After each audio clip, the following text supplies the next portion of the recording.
A sparrow's wisdom, a dove's calm. It was a lazy afternoon in the park. The sun hung lazily in the sky like a bored cat on a windowsill, casting golden rays across the grassy fields. A light breeze rustled the leaves of the trees, and the sound of children laughing echoed from the nearby playground. Amidst this peaceful scene, two birds were perched on the same park bench, engaged in a very serious conversation. One was a dove, with soft gray feathers and an air of serenity, her calm demeanor as unshakable as her love for birdseed. The other was a sparrow, small, energetic, and prone to dramatic gestures. He flitted nervously from one side of the bench to the other, as if life itself were a comedy waiting to happen.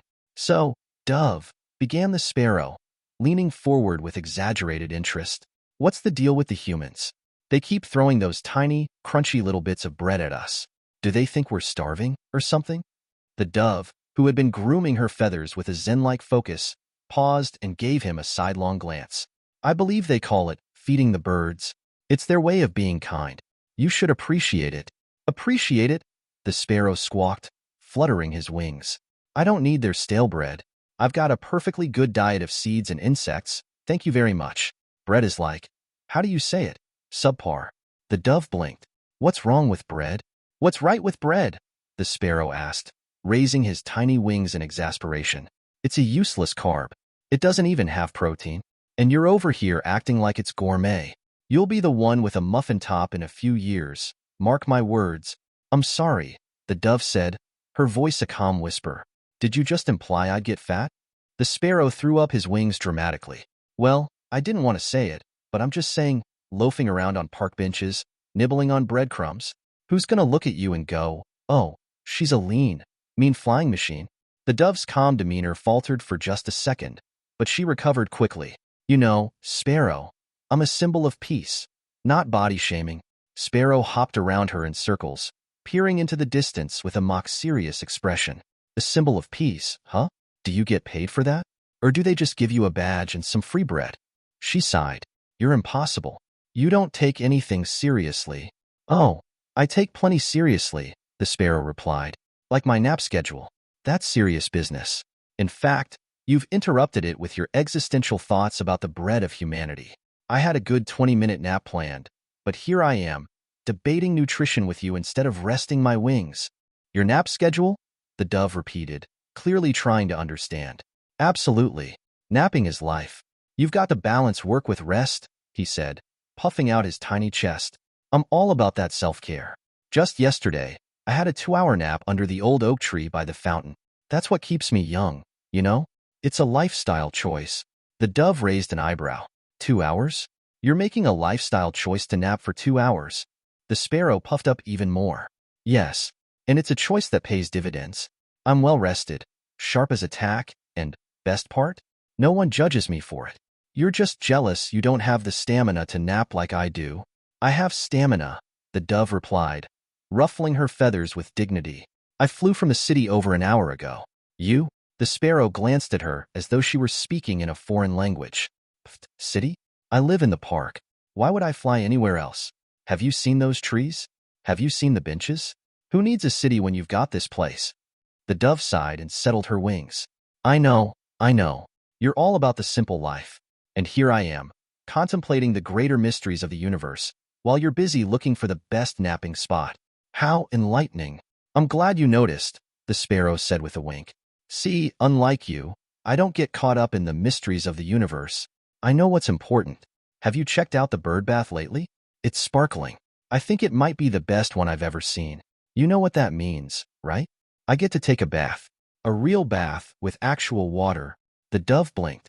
"But isn't the bird bath always full of other birds? Don't you mind sharing?" The sparrow looked appalled. "Sharing? No way. I wait until the coast is clear. I don't need to take a bath with any of the riffraff." "The pigeons?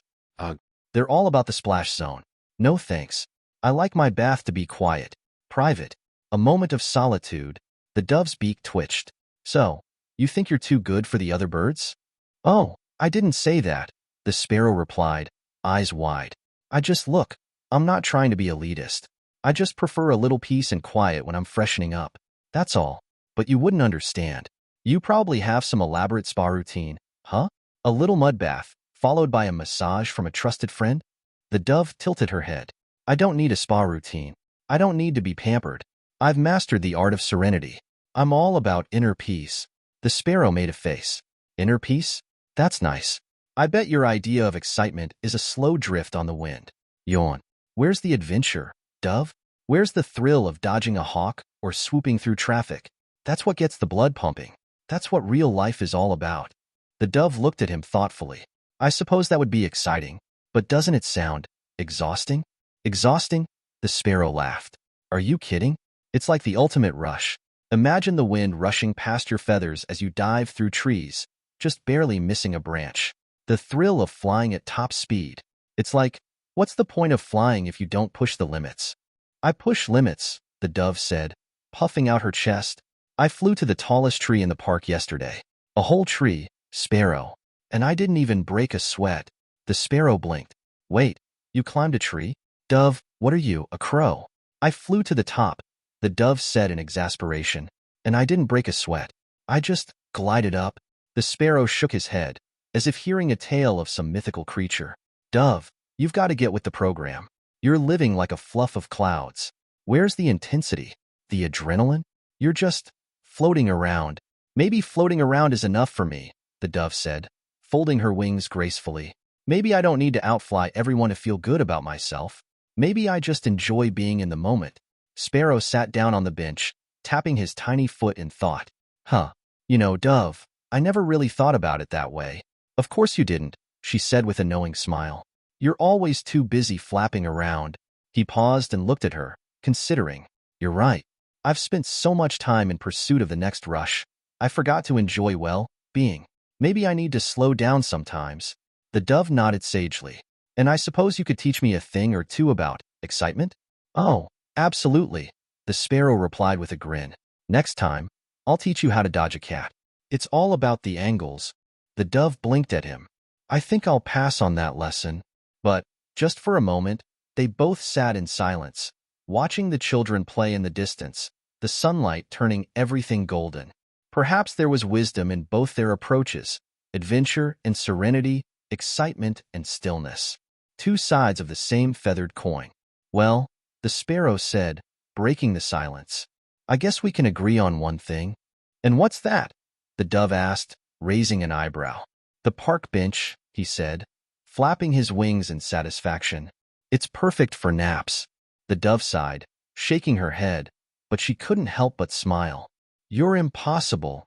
Admit it, the sparrow said, settling comfortably.